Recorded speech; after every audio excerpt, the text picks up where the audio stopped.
I can only remember bits and pieces, although it's probably for the best. I need to, for her sake. I remember going for a nap around 6 p.m. The sun was starting to set, and after a grueling chore list, I could feel a migraine starting to grow. I threw on some more comfortable clothes, drew the curtains, and hopped into bed. Sarah was going to be home later, but she said she would grab food on the way home, so I didn't feel inclined to wait up. Almost an hour had passed lying in bed, but I found myself tossing and turning.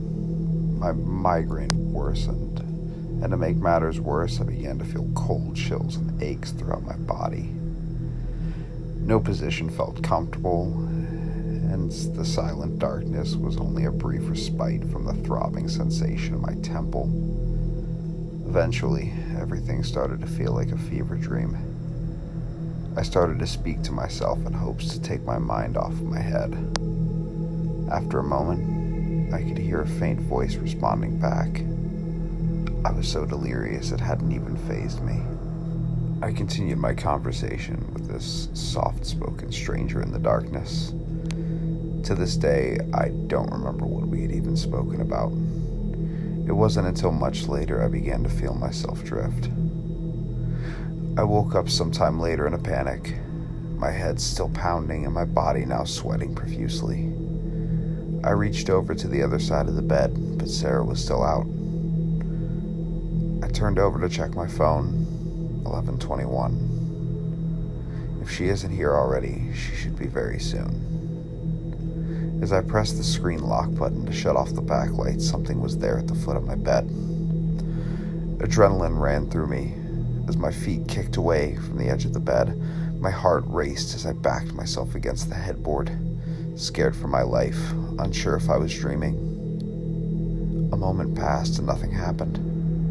I stayed very still as I waited for my eyes to adjust to the darkness, terrified of what I may find. Grasping my phone, I began to see the silhouette of someone's head poking up from the foot of the bed, its neck elongated and protruding towards me.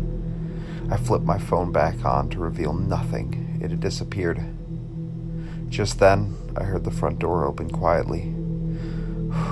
Sarah finally made it in. I've never been so relieved in my life.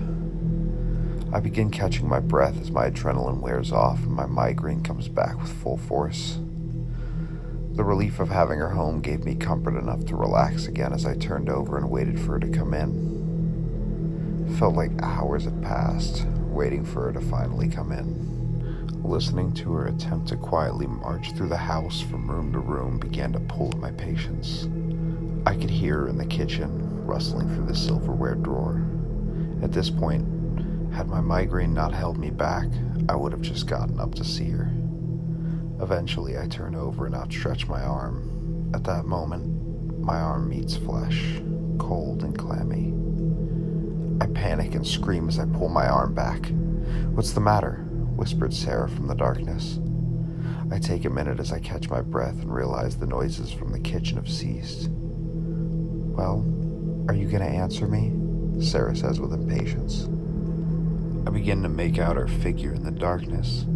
She's facing away from me, but I can smell her shampoo as I wrap my arm around her once again. I embrace her tightly as she holds on to me, gives me a warm sigh of comfort. I begin to tell her about my day, but she quickly cuts me off. "Babe, I have a massive migraine. That's why I messaged and said I would be home at 8. Let's continue this tomorrow." "Wait, what do you mean 8? No response from Sarah as I tried to shake her. Surely she couldn't have fallen asleep already. I grab her shoulder. It's cold to the touch. I begin panicking once again as I try turning her over, but it's hard to move her. Just then, a faint voice at the end of the bed as I turn Sarah over to find her face missing, carved clean off. I scream for my life and run for the door. I sprint to the front door as I begin tearing at the deadbolt, footsteps approaching behind me. A soft-spoken voice with sinister intent. Finally, I grab the handle, throw the door back as I feel cold, sharp needles against the back of my neck as I race out, never looking back. It's the last thing I remember, the night I lost my wife.